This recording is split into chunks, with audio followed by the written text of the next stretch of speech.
Hi everyone, Stjepan here. Today I'm going to show you round 6 from Limone. So this was played on the last day of the tournament and the schedule is really tough. At least it was for me, double round every day and not much time to rest in between games, no time at all to prepare, maybe half an hour. Okay, I played a 2100 rated opponent. Again, I had a couple of games of his online which I could prepare with. And I decided to play d4. He played knight f6, and in this position I saw that he usually plays positions with g6 and d6, or in the one game that I saw he did. So I had no problem playing knight to f3, avoiding lines with bishop to f4 and c5, which I am always trying to avoid because they lead to a forced draw, in my opinion, unless white wants to risk losing. So I played knight f3 and got punished for that because my opponent played d5. And now I go into the inferior position in which I prefer having a bishop on f4 instead of a knight on f3 because I get to complete my queenside development quickly and not have issues with queen to b6. But that's a different story. What happened in this game is a very complex middle game resulting after white plays knight f3 on move 2.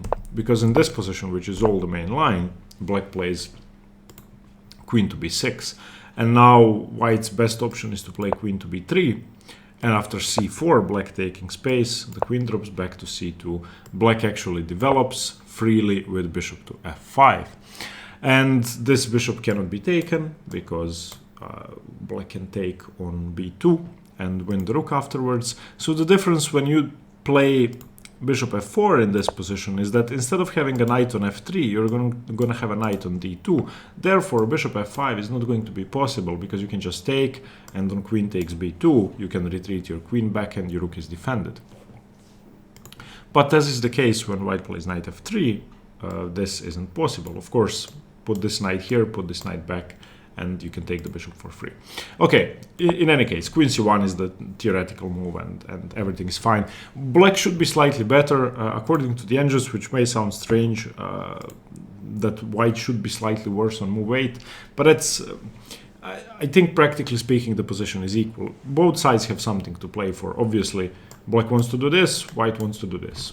Okay, apart from that, I would say that white's position is practically speaking easier to play because black is risking his kingside and his center, and white is risking his queenside.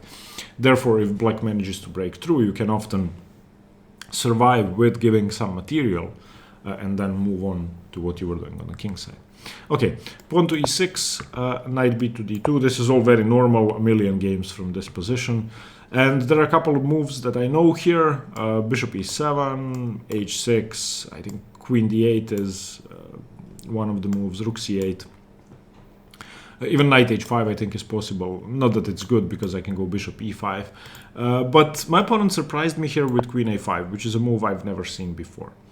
And I don't think it's a bad move, but if I stop it, it could be bad. I've analyzed the game twice after we finished, and finally I looked at it with the engine. The engine thinks queen a5 is okay, but if I prevent what black is trying to do, I don't see a purpose to the move. Therefore, I don't see why the engine thinks it's okay. White could play knight h4, again, same as black could have played knight h5, and this is going to be a pattern, a recurring pattern in these positions. But know that whenever you play knight h4, the bishop just goes to e4, and you cannot really take it, because you're going to be wasting too much time and perhaps lose a piece. So the way to punish queen a5 is a4. Obviously, queen a5 prepares b5, no other idea behind it. So if you play a4, how can they play b5? They cannot. So, okay, so I just played a4 and I was happy with my position. Okay, rook c8. And here I had a long think. There's only one problem in my position, and that's that strategically black should be better because he has a much better minor piece, that's this bishop, compared to this one. I would say that this bishop is fine compared to mine because black wants to play on the queen side and play b4, and this bishop supports b4. So you could argue that this bishop is useful in regards to what black is trying to do, and that this one is useless in regards to what white is trying to do. Therefore, I want to trade this guy for this guy, and then I'm happy. So I played bishop to e2, which is a normal move regardless of what you're trying to do. But the follow-up was, I thought of the follow-up here, but I had a long thing here. Okay, my opponent played bishop e7, castles, castles. And here I decided to play knight to e5. Again, the reasoning behind this is I want to make my pieces better, maybe start a kingside attack if black does nothing. So if this knight isn't taken, if for example the knight, if black plays a stupid move and retreats the knight, then g4, g5, h4, h5. So I was thinking that the knight had to be taken. Okay, if I take with the pawn, I get the d4 square, but I don't think that's enough. So I definitely only thought about taking with the bishop seriously. And here my opponent played a6. Okay, and this is the position I saw before I played bishop e2. And my intended plan was to play bishop d1, bishop to c2. Therefore, I played bishop to d1, which I thought was a good strategic idea. It's okay. I should mention that the engine says that this position is equal, basically with slight deviations, like 0.5 in his or mine favor throughout the game, from the first to the last move. Okay, one idea which I didn't consider during the game, which I saw in analysis, is to take the knight on f6, and after this, to play g4. This is actually fairly similar to the game I showed you yesterday. Two bishops, his were on f3 and f4, and my pawn was on f5, and I played g5. So a fairly similar attacking idea. I didn't consider it during this game, I don't know why. Okay, but maybe because I already decided to play bishop to d1. Okay, here b5 straight away loses a pawn. If he plays b5, a6 was obviously preparing b5, but if takes, then takes. And either an isolated pawn which may drop, or or he moves the queen and they take. Okay, so he played queen to d8, preparing b5. I played a5, of course. And after a5, I started getting scared. There is one idea which I suggested to him after the game, and he said he didn't think about it, which I was happy to hear. But I actually wasn't sure how to handle it. I decided to play a5 even though I saw it was possible, because I saw a way to defend. But I wasn't really sure. So the idea is to simply transfer the knight to c6 and start putting pressure on the a5 pawn and trade off the bishop with bishop f6 afterwards. And I couldn't see a way to fight that, especially because knight d7 now comes with tempo. So okay, I play bishop to g3, he plays knight b8. I play bishop c2, continue my idea. He takes, and plays knight c6. And obviously I have to play queen to a4. Now, I wasn't sure about this position. What I saw and why I went for a5 anyway is because unless he plays f5, I'm going to play e4. And if my knight gets to b6, I should be strategically much better. So what I'm talking about is, let's say black does nothing, I play e4, takes. Okay. And then go knight b6.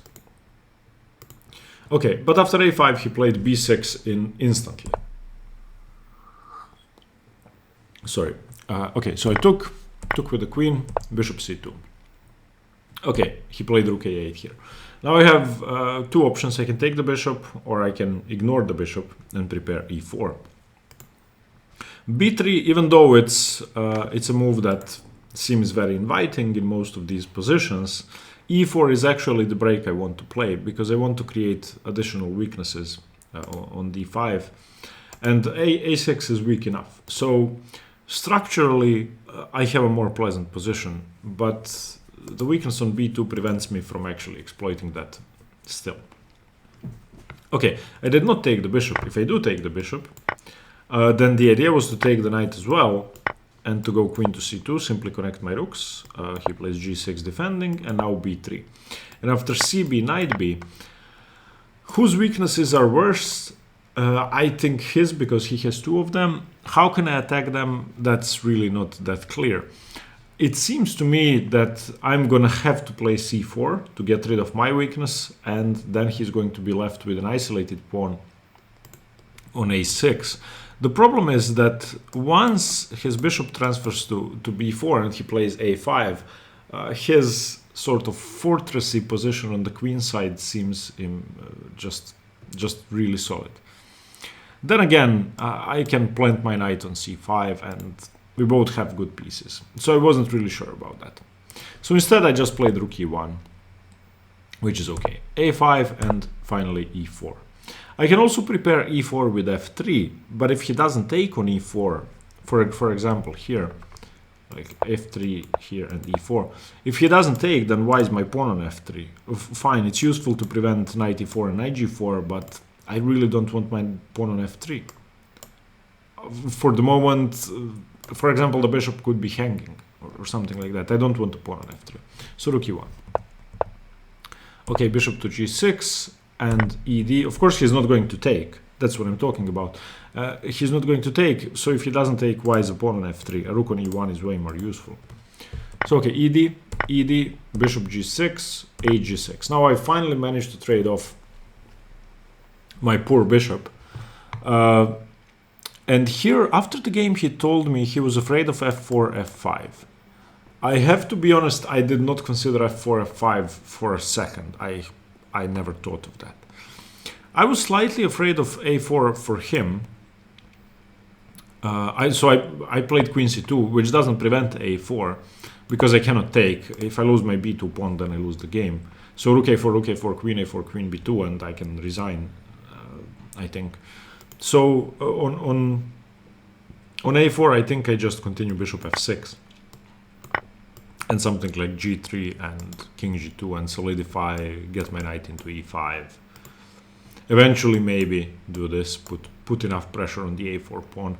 These two are probably going to be traded off, I think. I don't think I can win the a4 pawn for free.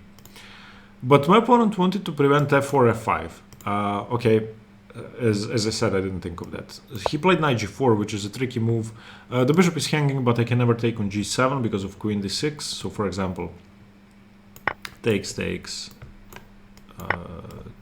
queen d6. I think I have to play rook e5. There's no other option. And takes, and this position is lost. If I don't play rook e5, if I save my rook, how do I save my rook? Everything leads to mate, basically, or I lose the rook on a1.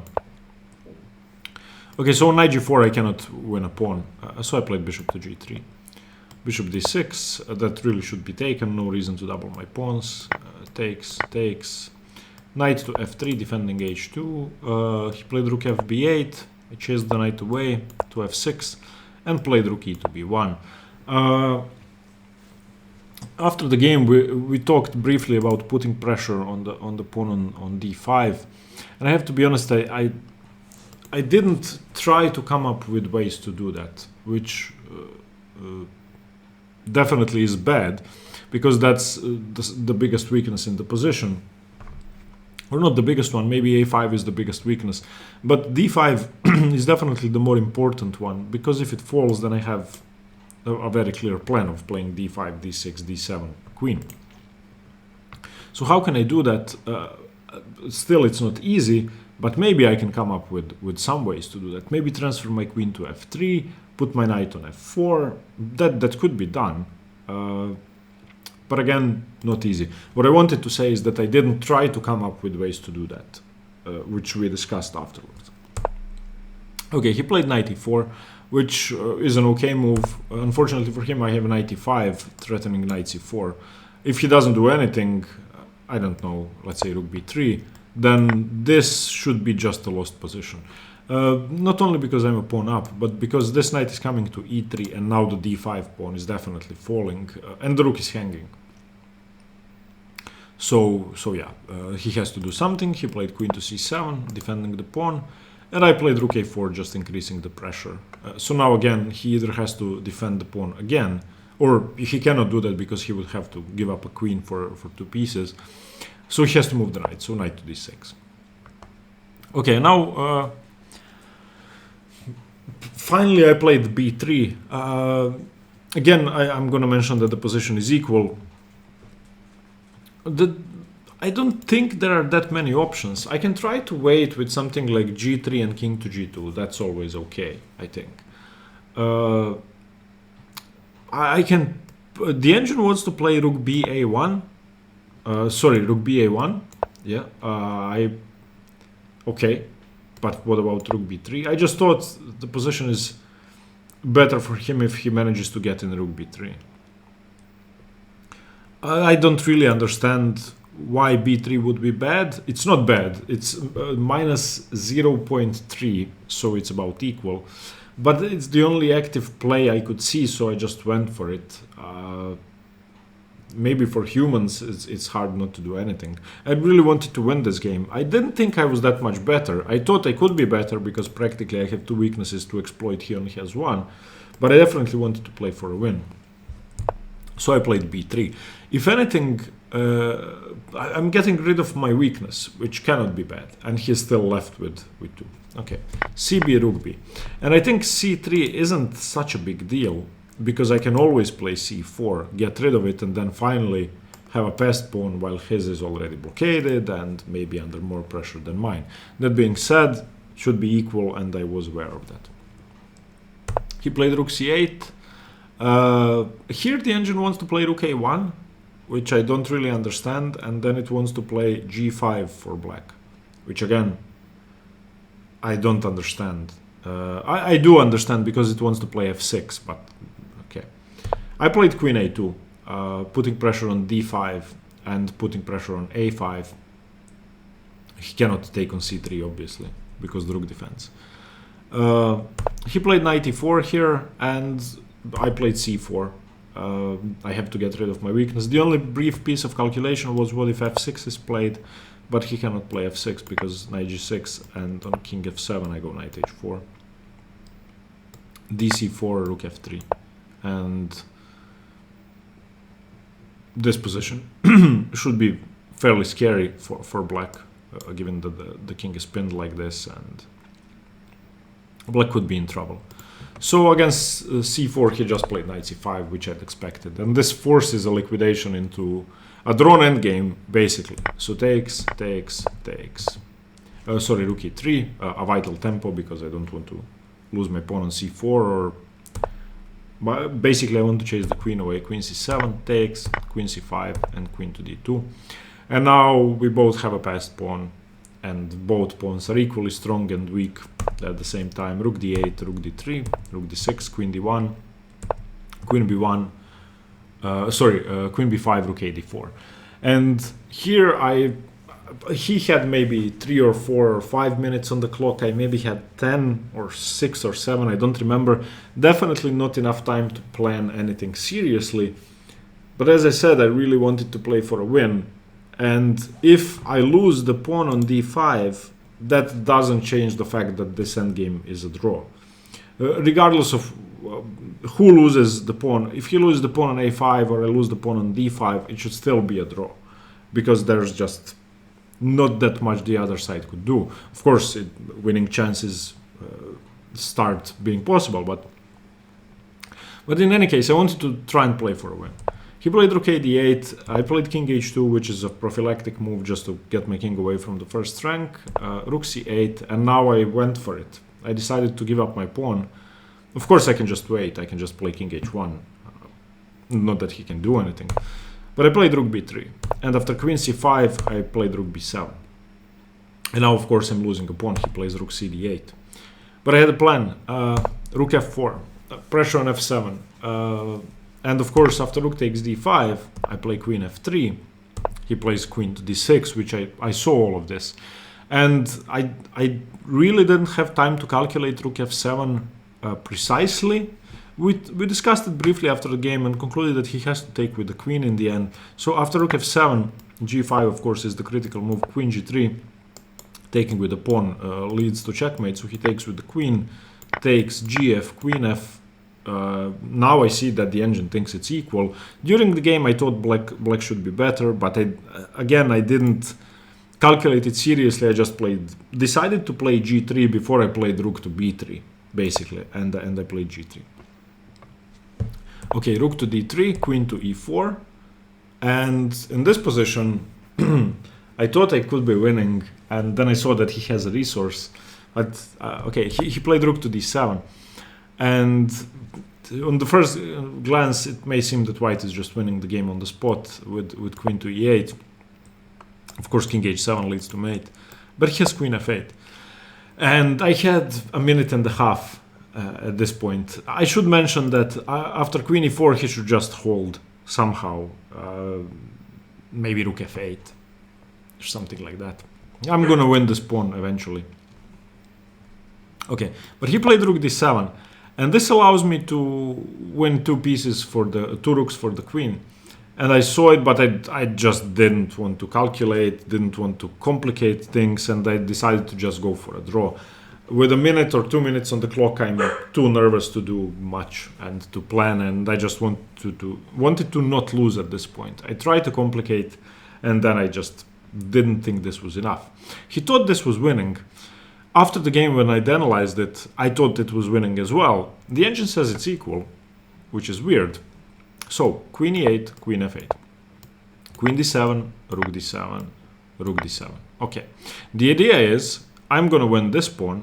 So, this is just an engine line. Okay. For example, let's just win the pawn. The engine finds this perfect, timely pawn exchange on g3, which opens up the king just enough so that black would have counterplay. So this is crucial, and if fg3, then fg3, and you can see that the king is kind of naked. And it's going to take some time to put double pressure on g7. Why both of us thought that white was winning here, we just thought, I'll just show you what the idea was if he does nothing. Okay. We just thought that eventually this position would happen and this pawn endgame is winning. Practically speaking, would he have found g5 and f5 and f4? I don't know, especially with a minute or two on the clock. So maybe I would have won, but that's a different story. But it's actually a nice positional idea from the engine to play g5 and then f5 and just trade everything off. By the time you've lost your pawn, you've taken on g3 and should have enough counterplay. But after rook d7, I got scared, played rook b5, and this is just equal. Same threats, but threatening to win the a5 pawn as well. And he just went for a draw with rook d4.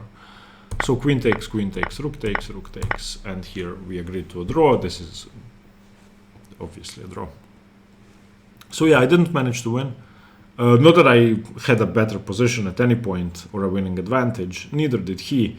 As I said, it was equal throughout the game, but I think it was extremely interesting and very instructive.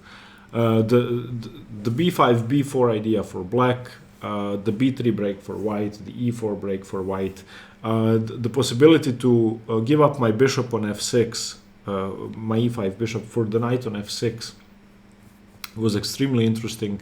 The g4, g5 attacking chances, which I didn't go for, and so on and so on. Very, very interesting game, at least for me. Okay, thank you for watching. Hope you got something. See you tomorrow with the final round of Limone Piemonte Open. Stay tuned for more chess. Bye bye.